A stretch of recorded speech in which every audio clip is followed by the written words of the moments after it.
Folks, I got some theory evidence for why there is a God, and this God is the Christian God, Jesus. And I got some that's not hearsay either. This comes directly from my own life. Let's go back in time.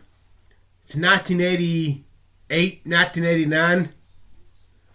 I experienced a rash of answered prayers.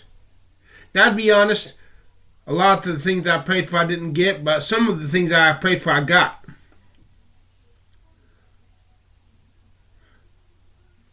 One time I was at the ball game, at the school ball game, Mount Calvary Christian Academy, the basketball game, and I prayed, Lord, I'm hungry.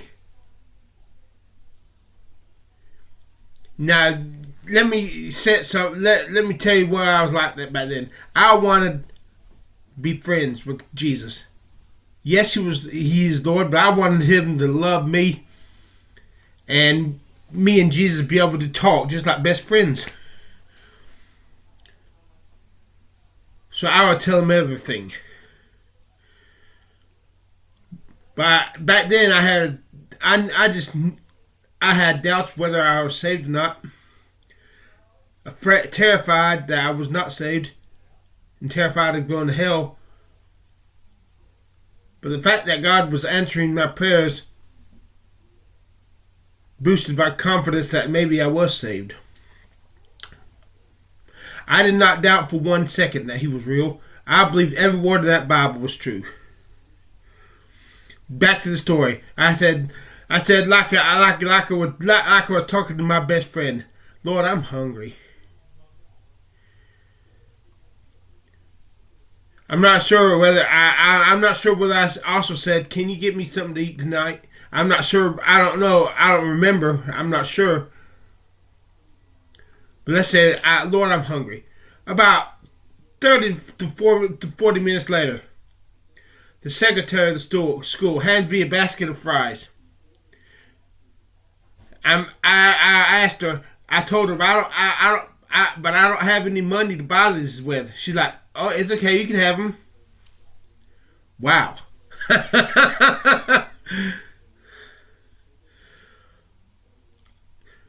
Well, I begin to wonder, God, are you answering my prayers or is it just chance? So one Sunday night in the church service, I was praying silently within myself, praying in my mind. I was not speaking the words. My lips were not moving. Lord, if you answered at least some of the prayers I prayed, if you are the one who's answered at least some of my prayers, please send someone up to pray with me when I go up to the altar when the invitation was called. So I went up to the altar as soon as they began singing the invitational hymn. Nobody came up and prayed with me. I was downcast. I was glum. When I got home, my Aunt Dee was there visiting my mom. Now my Aunt Dee is my mom's sister. And I often talk to her about my spiritual condition. She was my confidant. She had been my confidant since I was in the 5th grade, actually. I love my Aunt Dee. She's still alive today. And I told her what had happened. She's like, that's funny, because I felt impressed to go up and pray with you, but I didn't go up and pray with you. All of a sudden, I felt a joy, a sense of relief. Kind of about find out, my grandpa told me he had felt the same thing to go up and pray with me, but he didn't.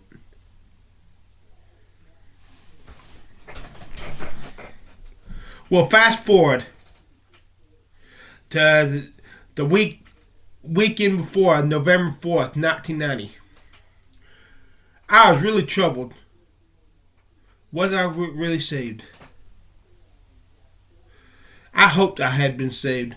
Because if I was not saved, the thought that I was not saved was terrifying. Because getting saved is hard. You have to die to yourself. It's hard.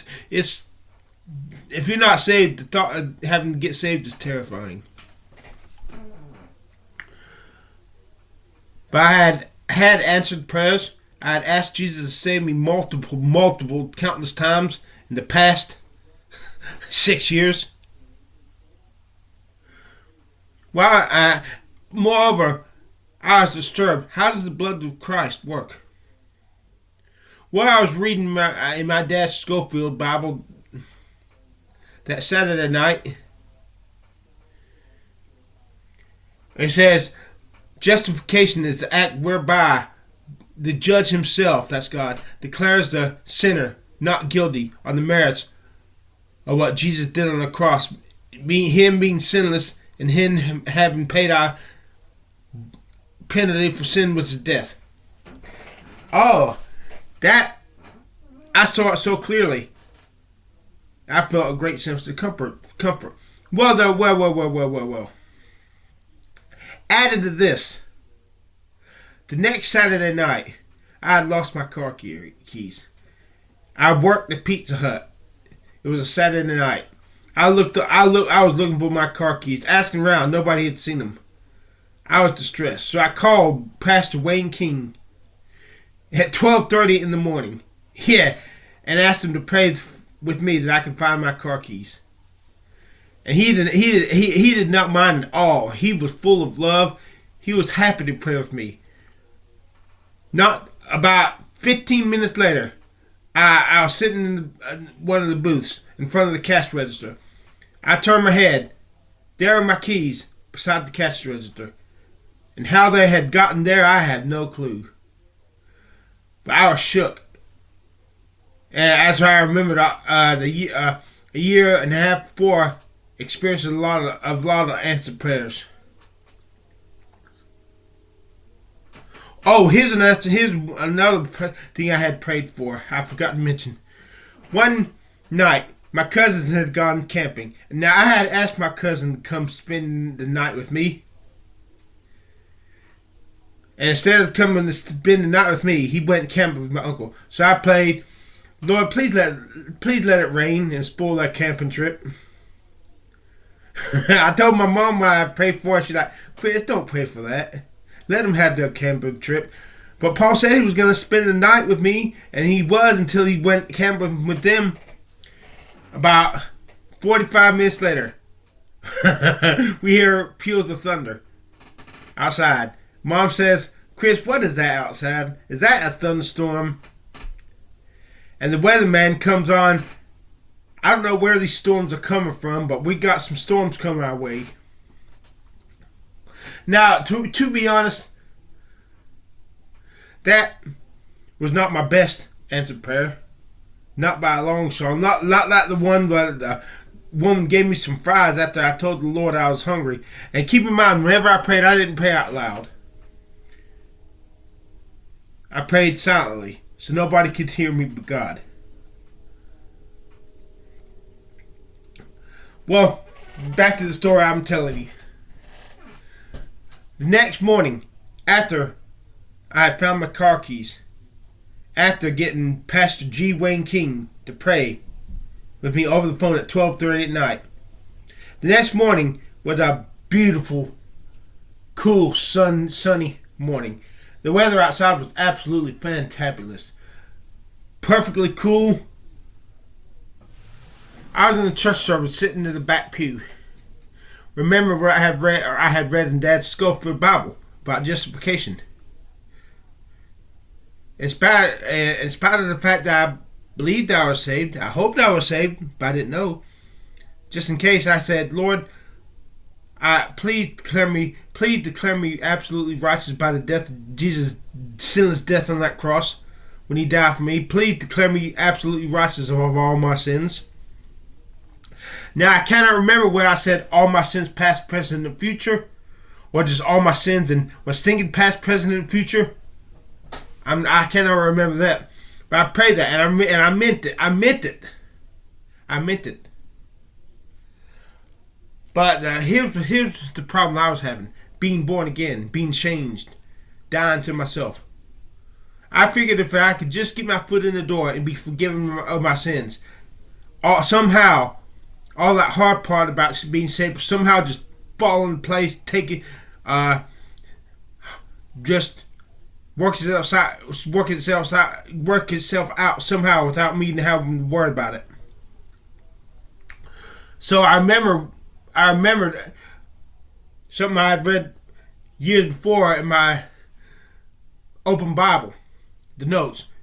Your salvation. There are many counterfeits out there. Your salvation you must provide its proof. You have a right to demand it. You have a right to demand whether your salvation is counterfeit or not. Since I had just asked to be declared righteous, let me explain what I mean by declared righteous. We all have sinned. Jesus never sinned a day in his life. The penalty for sin is death. We all had to die. But since Jesus was sinless and died anyways, that creates a reverse debt where God can look at us and say, hey, I see no more sin in you because Jesus paid your debt. I hope I explained it crystal clear to you. But anyways,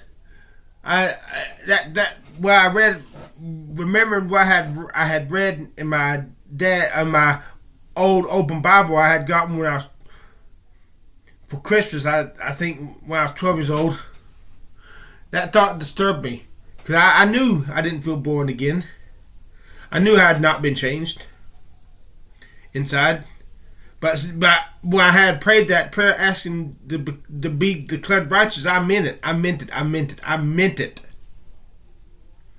So I prayed to Jesus in my mind. Lord, if you answer the prayer I prayed, meaning to be declared, if I was asking Jesus, if you answered the prayer I just prayed to be declared righteous, or would have answered it but didn't because I had already been saved. You see, the thought that I had just gotten saved right there was terrifying. Because that, as I was saying, Lord, if you answered the prayer I prayed, or you would have answered it, I'm going to go up to this altar to pray. But I'm gonna ask for. I didn't have enough faith to pray that anybody would come up and pray with me. I said, Lord, either if you answer that prayer, please send either my Didi or my grandpa up to pray with me. Now this time, God, I will not accept it as coming from you if one of them does not actually come up and pray with me. You're God, I said confidently. You can do anything. You can make one of them come up and pray with me. Now, why to say Didi or Grandpa? Probably because subconsciously I knew that was it because I subconsciously suspected that if they might come up and pray with me. Did I subconsciously believe that maybe the thing that I'm asking, did the electricity in my mind, was there a connection with of the electricity in my mind with the electricity in their brains?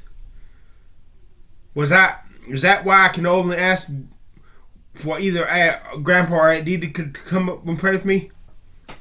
You figure that out. Anyways, I said, Lord, I'm not going to accept this that's coming from you unless one of them, either Grandpa or Aunt Didi, actually comes up and prays with me. So, the invitation started. The pastor said, we're going to see the first and last verse of the invitation. Our victory in Jesus. That's him he's singing. I thought to myself, that's not going to be enough time. So as soon as the singing started, I walked forward to the altar and knelt down and started praying. No, I didn't start praying. I just laid there and I just knelt there, hoping. Well, I felt one king arm slip around me, and he said, "I don't know what you're praying for, Chris, but I just want you to know I love you, and he prayed with me. And went back up to the behind the pulpit and extended the service invitation him one more verse. I said, Lord, thanks for Wayne King coming down and pray with me, but that was not either Andy or Grandpa. I was a lot calmer. Wayne would later say I looked so like something was on my mind when I came up to the altar to pray. I had to give you those facts too. And after he prayed with me, I felt calm. But still, I said to God, that was not Auntie or Grandpa. Well, as they were singing that last verse, I felt Aunt Didi's hand gently slipping in mine, asking if she could pray with me. I was shook. Nevertheless, I was shook. Traumatized. What had actually happened. After the service, my brother's best friend Stevie Lai asked, what were you praying for up there? What were you praying for up there? And later, as I used to always do back then, my mom, my Aunt Didi, that's her sister, and their mom, my grandma, George, were walking in the park. And Didi told my mom, I really felt impressed with the spirit to go up and pray with you. And to pray with Chris. Damn. She said, I really felt impressed with the spirit to go up and pray with Chris. And I would quiz her on that over the years. Because if God had answered my prayer, that meant I was saved.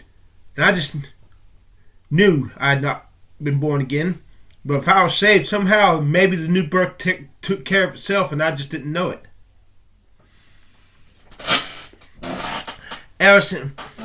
And she's like, I'd not go up. I'm a shy person, Aunt Didi would tell me.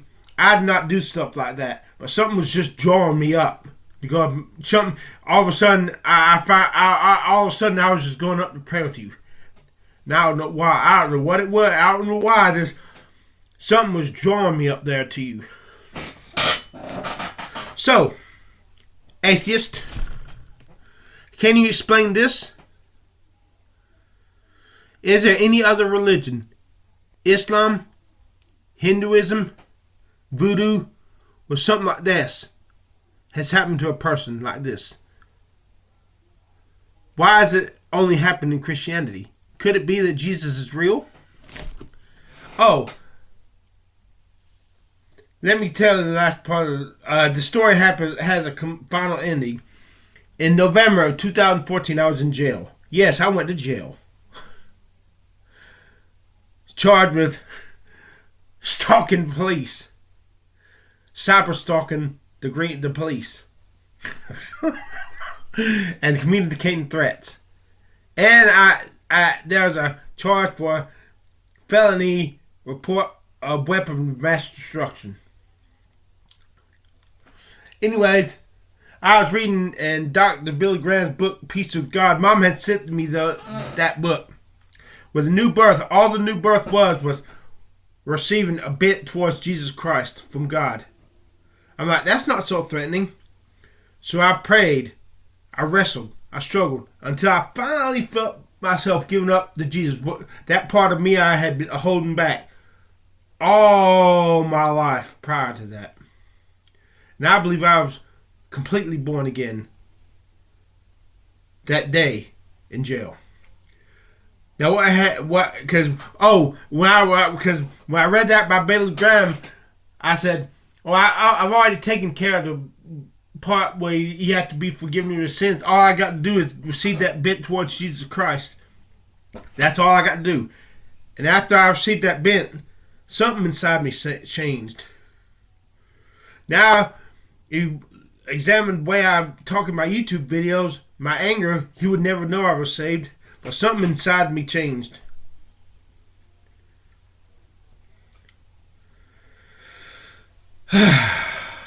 So what are you making my story now? Atheists, Christians,